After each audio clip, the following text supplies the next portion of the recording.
Okay, let's see here. We're about to start 6-2, which is going to be similar to the last section, but we're going to be estimating the population mean mu. So whereas last time we were estimating p, the population proportion. Now, most of the ideas will be similar. So what our aims are here, our objectives are to construct confidence intervals for the population mean mu, and then to be able to interpret what that interval is doing for us, interpret it, and also we're going to find the sample size, the necessary sample size. Okay, as before, I like to teach with examples. Um, Actually, to be honest, in the past I would give you the kind of theoretical general discussion and then do examples, but I find that it's better that we learn better from specific examples. Okay, so we're going to look at birth weights of girls. So suppose we would like to determine the mean birth weight of all girls. So that'll be called mu. Um, in fact, it'll be called mu x. So let x be the birth weight of a random girl. Before we collect any data, we don't know the distribution of x, but we can represent it in a conceptual way as we'll just draw something. We'll draw a distribution. So we'll say, okay, here's the possible values of x, and this is going to be the probability axis, and maybe the birth weight looks like, who knows, like that, right? So the mean value, mu x, is somewhere near the peak of the crest, and it's not necessarily normal or symmetric or anything. Um, and the standard deviation is going to be something like the width of that peak. It won't be exact if it's not normal. Okay, so that's like just a conceptual picture. The birth weights have some distribution, um, likely centered on the mean value with some spread. So we want to know, what we want is we want to estimate that middle value, mu x. Excuse me. Okay, so how do we estimate mu x? Well, we go and measure a bunch of newborn babies to see what their weight is. Suppose we attempt to determine mu x by selecting a sample of girls of size n equals 205. Now, that's a pretty large sample, right? More than 30. As long as we use simple random samples, which is easier said than done, as long as our sample is an actual random sample, then the distribution of x is determined by the central limit theorem. And what are the three things we know about it? The mean value of x bar is going to be the same as the mean value of the underlying x. The sigma for x bar is going to be the same as the sigma of the underlying x divided by the square root of n. And I don't think I emphasized this point enough, but notice that if you have a larger n, then you get a smaller sigma x bar, which means less spread out. If I have a larger sample size, the x bar values will be less spread out. Larger sample size means that the average for the sample will be closer to the truth, not as spread out. That makes sense. What's the third point? The third point for the central limit theorem is that x bar is normal. This is the mysterious and most important point, that even if the original distribution is not normal, the x bar is normal, and that's as long as x is normal, which in this case we don't know, but it's also true if n is greater than or equal to 30, which in this case we do know. So now what that's saying is that the distribution for x hat, I don't need this, the distribution for x hat, no, x bar, I said hat so many times in the last video. The distribution for x bar is centered on the same mean, but it's going to be normal and skinnier, narrower. So that's my sigma x bar. That's what the central limit theorem tells us, which is a very substantial, help for us. Okay, so what that's saying is if we take larger samples, then let's just summarize that. So a larger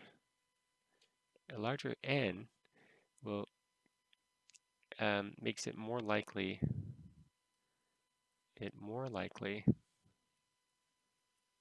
that x bar is close to mu x.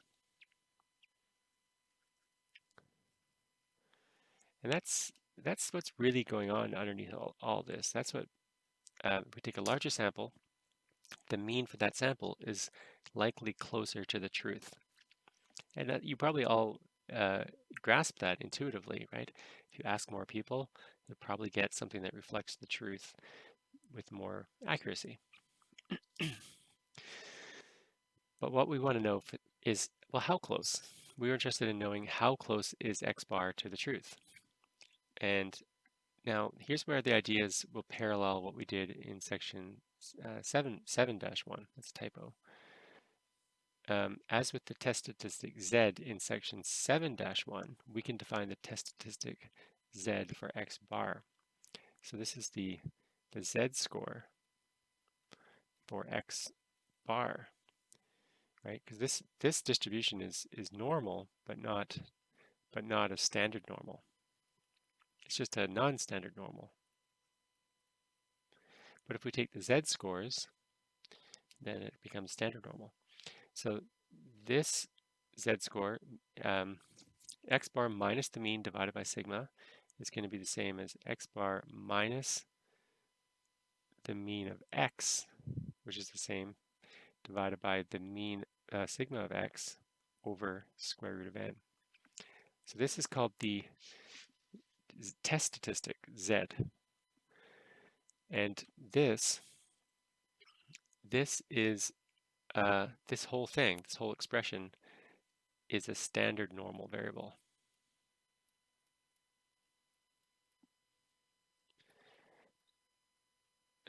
As long as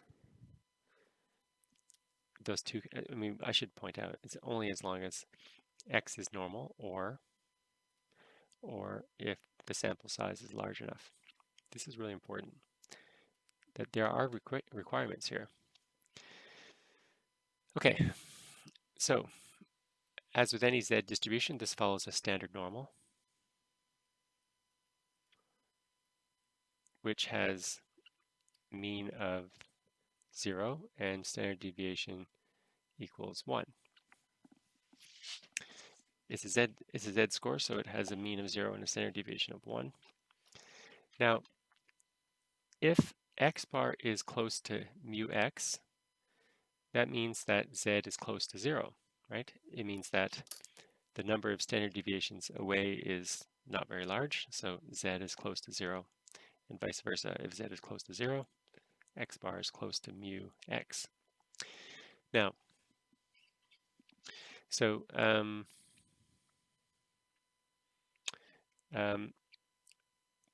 how would we put that? We're saying if z is in between two limits, so we're going to call that z alpha over 2. These are going to be critical z scores. So if z is between those two things, goes to 0, then what does that tell us about x bar? That's going to say that x bar minus the mean over sigma x squared of n. Whoops. That's between the two critical z scores. And if we do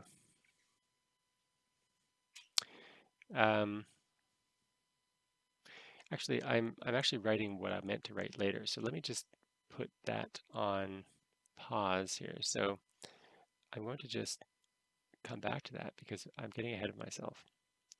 So let's leave that. I'm going to say it again in just a second. I just wanted to make this point. If z is close to 0, then that means x is close to the mean. So let's say here's z. So if it's close to 0, that's the same thing as saying that x bar, which is maybe right here, is close to the mean. Okay, good. So what is the interval into which z lies 95% of the time, i.e. for 95% of all samples? Well, it's a standard normal distribution, so I'm just asking what are the cutoff points here, minus z up to plus z, that define a 95% area in the middle. So this is what we called already the critical z value for 0.025, because these tails have a 0.025 area. So the interval is, the answer is it's from negative z.025 to plus 0.025, where, how do we find that number? It's from Excel, norm.s.inverse of, I need the area to the left of, I'll use the, it's easier to find the positive one. It's a little bit simpler. It's the area to the left, so that's going to be 1 minus 0.025. That's this area. 1 minus 0.025. And so what do I get? Well, I've done this before. I get 1.96. Okay, so what that tells us is that the z statistic, the test statistic z, is between those two numbers for 95% of all samples. This in turn tells us that, again, for 95% of all samples, x bar minus the mean, all I'm doing is I'm multiplying all three things by the denominator here.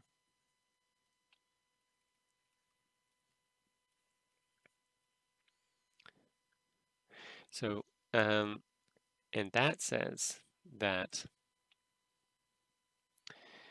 if I add mu to both sides, let me see here, what do I want to do? I want to, no, what I'm going to do is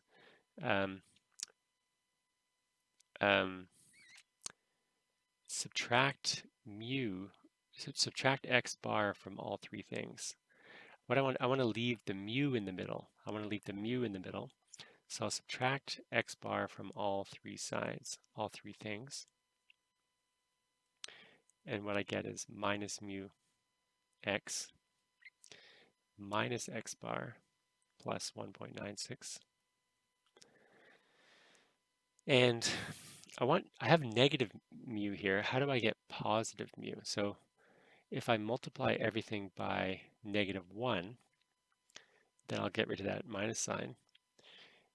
And if I multiply everything by -1, then I have to flip the inequality over. Maybe you remember this from, math classes in the past. If you multiply an inequality by a negative number, you have to flip the sense of the inequality. Okay, so why did I do that? Now I know that mu x is in between these two things. So now, suppose somehow we knew sigma x. This is a big leap here, but suppose we actually knew the sigma x value here. And that's a strange thing. It would be strange if we knew sigma x, even though we somehow don't know mu x, right? It seems like that would be very rare. Like, I don't know the average, but I do know the standard deviation somehow. This is an artificial situation to be in. But if we did know that, then we would have then what we would have found is we would have a 95% confidence interval for mu x. What we would have is on the left-hand side, so I'm going to rewrite it like with the inequalities this way now. So this is going to become the left side. That says x bar minus 1.96 sigma x over square root of n. And this side becomes x bar plus 1.96 sigma x over square root of n. This would be a 95% confidence interval for mu x. What is x bar? I don't think I know x bar yet, do I? No, but that's okay. So I can calculate this. And I can calculate this. So what we would have obtained is a lower limit and an upper limit, an interval into which mu x lies for 95% of all samples with 95% confidence. And the interpretation would be for 95% of all samples of size n, they have to be simple random samples. If we repeat the above procedure, then mu x will lie inside the confidence interval for that sample. But they will change, right? Each sample gives a different interval.